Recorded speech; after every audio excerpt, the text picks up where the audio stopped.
வடக்கிலிருந்தும் தெற்கிலிருந்தும் வந்த இஸ்ரவேலர் சீயோன் மலையில் ஏறும் போது அவர்களுக்குள் ஒற்றுமை இருக்க வேண்டும் என்று சங்கீதக்காரன் விரும்பினார்.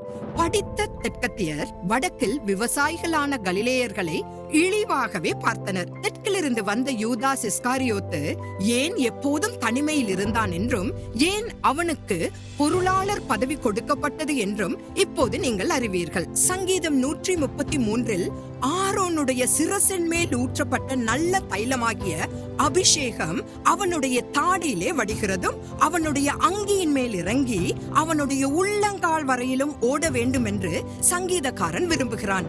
அபிஷேகம் மாம்சம் முழுவதையும் ஓடும் போது ஆவியானவர் செயல்படுவார். அப்போது நாம் தேவனை போல் சிந்திப்போம், அவருடைய கண்களால் பார்க்கிறோம், அவருடைய வார்த்தைகளை கேட்டு அவருடைய வார்த்தைகளையே பேசுவோம், அவரை போல் மன்னிப்போம். இதை பற்றி இன்று சிந்தியுங்கள்.